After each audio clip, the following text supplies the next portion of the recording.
Hey guys, back here with another video, this time on your worker empire. So, why should you build a worker empire? Well, for one thing, it is the only thing in the game that gives you passive income at all times. It doesn't matter if you're AFKing, you're doing processing, fishing, if you're grinding, as long as your workers are properly fed and have stamina, and you've got them assigned to working, they will be bringing in materials to your storage and bringing you in money. These materials give you a steady supply of materials to cook, process, and sell. It's very low maintenance. All you have to do is set it up and then keep them fed and they'll just go on forever for you. It's super easy to do. And it's an excellent way to dump energy without gathering or having silver for the night vendor. You can also expand your worker empire to make it a workshop empire, so you can make gear such as Grunel or other types of armor or weapons to sell to the players. Or you can make a trading empire and have workers in each town make you crates using processed materials, and then use the trade bonus to sell those crates and make huge profits if you have a good trading level. So how should you build your worker empire? Well, it's pretty easy to build your first worker empire, but it can be very confusing if you're just starting out. So to build your worker empire, you need a few things. You need nodes, and you need your nodes to be connected to a main town. And a main town is any town that has a storage in it. So Glish, Heidel, Olvia, Caltheon, Velia, Trent, all of these are main towns because they have a storage. And what that means is any node that you connect to this main town that has a activity attached to it, you can send workers to from that town, or from any town that you connect through the nodes. For example, on this node, I'm only attached right now, you can see that I'm only attached to Glish. I do not have any of the nodes that connect me up to Heidel over here. However, because I have Heidel and Olvia connected, I could send workers over to these nodes from either Heidel or Olvia. So to unlock a node, what you have to do is you have to find the node managers, and you've probably seen a few of these in the past. They're fairly easy to find. Almost every node, well, not almost, every node in the game has a node manager, and if you just click on the node, it will take you to the manager. Of course, usually you need to discover the manager to discover the node, so that's not very helpful, but it can be fairly easy to discover the node, and once you have a node, if you have an unconnected node and you go to it on the map and press previous node, it will show you the 3 locations, or the amount of locations where other nodes can connect to this node. And so if you go to any of those, it'll take you to the node manager. So that's a pretty easy way to find the nodes. Anyways, you go to the node manager, you discover the node. Sometimes you need to use energy to discover the node, as it does count for your energy knowledge, and the node managers are an energy topic, so discovering them will increase your energy. And that's how you discover nodes. Once you unlock the node, you need to invest in the node using your contribution points. So if we look over here again, the Eastern Gateway, as a gateway node, requires 3 contribution points to invest in. But most nodes only require 1 or 2 contribution points. So if I go over here to Bear Downstream, bad example, another 3. Here we go, there we go. Phoniel's cabin entrance only requires 1 contribution point. And if you have a value pack, you can do this from afar. If you don't have a value pack, you have to go up to the node manually. Although, if you use the value pack option from afar, it will cost you 10 energy to invest your contribution in that node. So be warned if you're trying to use that energy to roll for workers, or you roll the night ventilator, or if you're gathering, it can be better to just visit the node yourself if you're nearby. So once you've got invested in the node, using your CP, you then need to invest in the node activity itself. So as we've seen with this node again, set in Ciénaga, I've got the mining activity unlocked. However, I can also unlock a cloud mushroom activity for 1 more contribution point. And by investing in this, I can then send workers over here to gather cloud mushrooms, as well as big cloud mushrooms. Now, gaining CP for all of these activities is pretty simple. You gain CP through doing quests, which award contribution point experience, as you can see right here. That's your contribution point experience line. Or you can do cooking and alchemy to get the byproducts. And most people mainly do cooking, because if you do cooking, you will get a byproduct. You get 5 byproducts, actually. You will get dish and more ingredients with weird texture, taken out food, strongly seasoned discs, and this is the big one, dish with poorly prepared ingredients. If you exchange 5 of these at the Alejandro farm or the Northern Meat Plantation, you will receive contribution point experience. And every 120 of these that you exchange will give you 1 full contribution points worth of experience. So doing lots of cooking will get you lots of these. And you'll want to do cooking to get beer for your workers, because beer is how you keep your workers fed and how you keep their stamina up. Because if you look at your workers here, you will see that they have a stamina bar, and the only way to improve this bar is recovering it with recovery food, which really means alcohol, beer. There's a few other foods, but beer is pretty much the main one that everyone uses. Now, nodes have to connect to a main town. Just because you've discovered a node does not mean you can invest in it. You have to have it connected to your main town. So for example, here I'm connected to Tarif, then I go over here, and then I can go all the way up here. But I cannot invest in this node yet because I am not connected to either the nodes next to it, which are connected back to the towns. And once again, main town is any town that has a storage in it. Those will be your main towns. Now, you can assign workers from any connected city to the node. However, it's usually better to assign workers from the closest city, as the amount of time it'll take a worker to perform a task is proportionate to both their movement speed and their work speed. And their movement speed only really affects how long it takes them to move to that node. And the more nodes between them and that node, the more time it will take. Their work speed, well, that will vary depending on the node itself, but that's a little more of an advanced topic that we don't really need to get into right now. You don't really need to worry about it too much for your first worker empire. Just remember that the closer is the better, and usually goblins are the fastest, with giants being the slowest, and humans are in the middle. Goblins will do the work the fastest and move the fastest, whereas giants will both move the slowest and work the slowest, and humans are between the two of them. Now, to hire workers, every main city will have a worker, a work supervisor. And this guy will let you talk to him, and you can contract workers or use the worker exchange. So for example, you can see on the worker exchange there's a bunch of artisan humans at Portaferia, and as well as an artisan giant, and then a skilled goblin and Heidel. So usually the exchange doesn't have very many good things. These Portaferia workers are clearly people that use them to build their boats, and then said, okay, my boat's done, I don't care about Portaferia, so I'm selling them.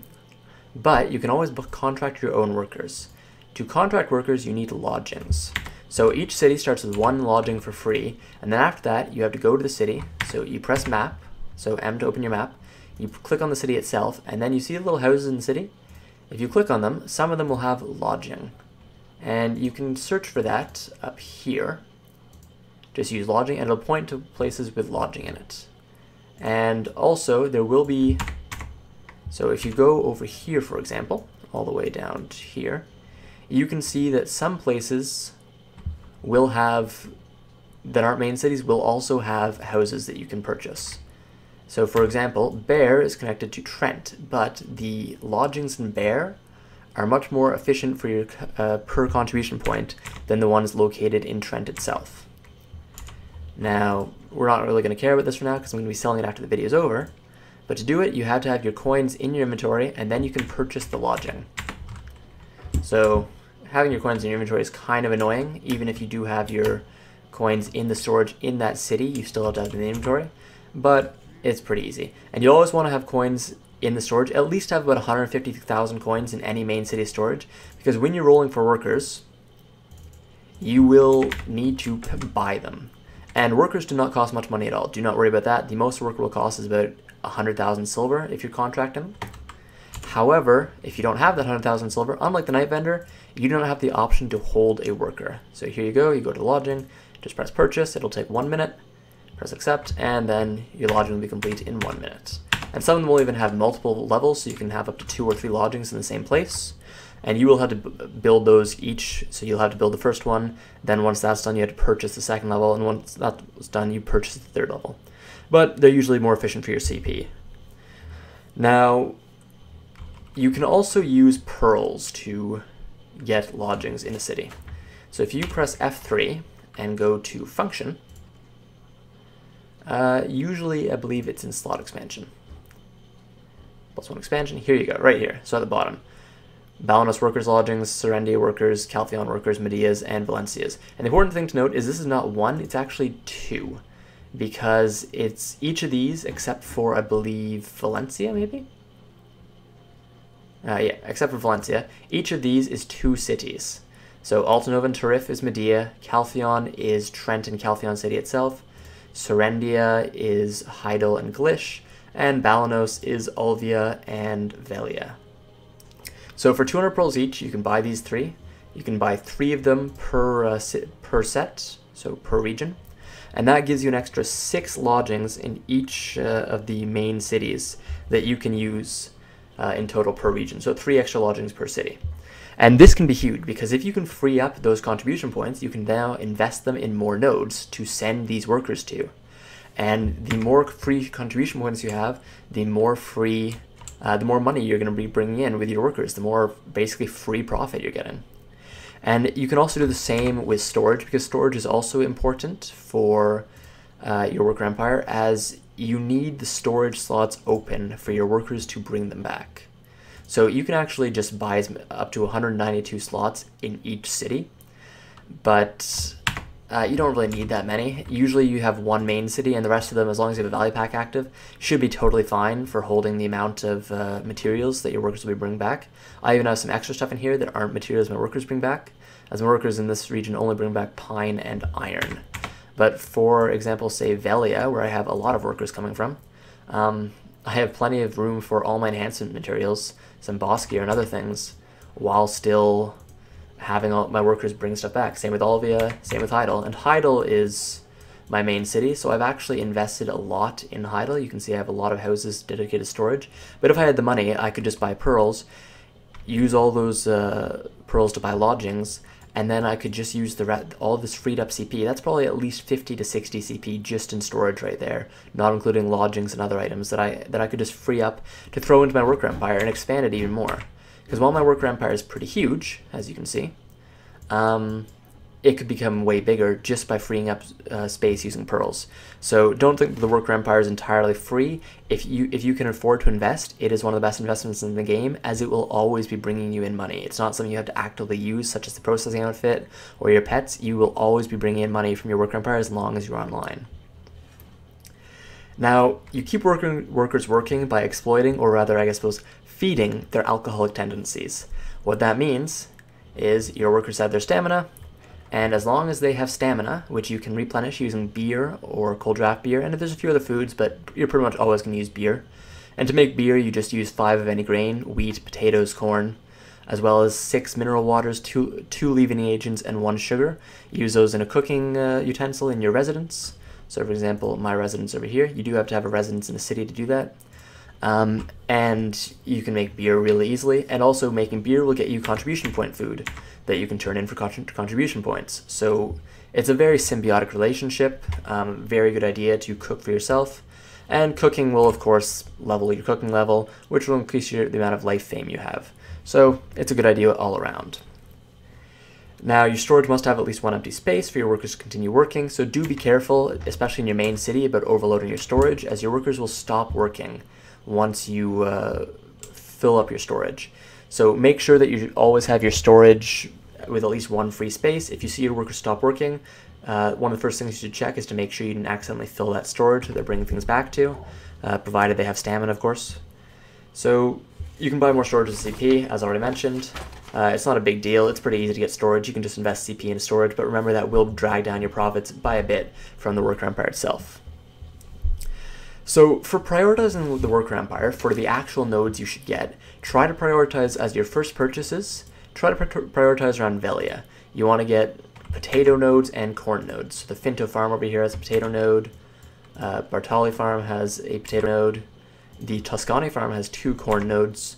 Getting these first will allow you to cook the beer that will sustain your worker empire. And apart from those, I only have, I believe, 1 or 2 wheat nodes here and a few nodes over in Caltheon. And this easily more than sustains all of my... I've never even touched the Caltheon wheat nodes. I just bring them in my storage just in case I want to do a huge cooking run one day. It's more than enough to sustain your workers just on a few of these nodes. Unless you have a full artisan set of artisan workers, in which case you might need to invest in a few more nodes, but there's tons of these nodes in the game, and they're fairly easy to invest in, and workers bring back tons of them every day, so you shouldn't really run out. Once you prioritize your grains, you want to start expanding. Focus on one city at first, but try to use your free worker in each city. For example, in Keplen, I've never actually really invested in the city. I've never bought anything, but I do have a single worker over in the Keplen quarry mining coal, as this is an excellent node, and you get your free worker from Keplen anyway, so you might as well use him. It's the same deal in Trent. If you don't have anything else, just throw them onto the cedar timber node right next to it. It's a very good node. And then once you've done that, you can expand outwards. Timber and ore nodes are probably the best nodes to invest in pure terms of monetary profit. However, there are numerous guides to top 10 nodes and other things around the internet that show you what are the best nodes. The best nodes do change from patch to patch, but for general idea, coal, iron ore, copper ore, and all sorts of timber are all very good nodes to invest in. The cooking honey node from Alejandro Farm, right here, is a fairly decent node to invest in. And there are a few other good nodes to invest in throughout the game. Some people consider silk honey from Coranda Ridge. Tin ore is actually really good. There are some ores that are better than others. Tin ore and zinc ore are both better than copper and iron. However, they are rarer. Same is true of timber. The best timber are fir and acacia, but both are fairly rare. My only acacia node, for example, is over in the Stonetail Wasteland. So getting pretty much any timber node you can is pretty good, especially because if you're a processor, which you probably should be a processor if you want to make AFK money in addition to your worker empire while you're online, anyways, for your workers, having as much timber as possible, same as ore, will allow you to process without having to buy from the market. You can profit from buying from the market, but your profits will obviously be better if you're just giving your workers beer and they're bringing you back free materials.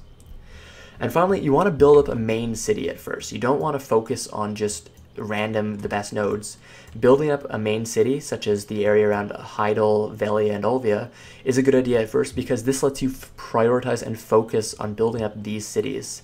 It'll give you a city with a lot of storage, as you will have to buy storage in Heidel to get to the best lodgings. And it'll give you a main base where all your good processed materials will be coming from at first. Then once you start getting more CP, once you break up at the 150-200 range, you can start expanding to Caltheon, to Trent, over to Medea. You can expand over to Valencia if you want. There's all these places you can expand. Anyways, I'll be doing another video later on for a more advanced look into the worker empire, but for the basics, just remember, start off with hiring your workers, getting lodgings, rolling workers. You can find the work supervisor in any main city just by pressing worker using NPC. Then you go over to him. You do need energy to do this. Game's being a bit laggy right now, or I'd show you. That's actually really weird. I guess you need 5 energy per worker reroll. I probably should have mentioned that before, but it's not a big problem. Try and prioritize getting skilled or professional workers at first. You can use green workers if absolutely necessary, but they're not optimal. Try for skilled and eventually professional and artisan. You can upgrade your workers later on. You can promote them. You get 3 promotion chances, once every 10 levels for the worker, and you can use that to create a worker empire that's mostly professional and artisan workers. But at first, just having a worker empire with a bunch of skilled workers is totally fine. Remember to have money in your storage when you're going up to the work supervisors, as that will allow you to buy artisans if they come up. They cost about 90,000 to 100,000 silver, which isn't too much, but you will be kicking yourself if you miss an artisan, human, or goblin just because you only had 50,000 silver in that storage. Once you have your workers set up, remember to go for timber and ore nodes, and you want your potato and your corn and your wheat nodes so that you can sustain them with beer and alcohol. Anyways guys, that's the Worker Empire beginner's video. If you like it, subscribe, and thanks for watching.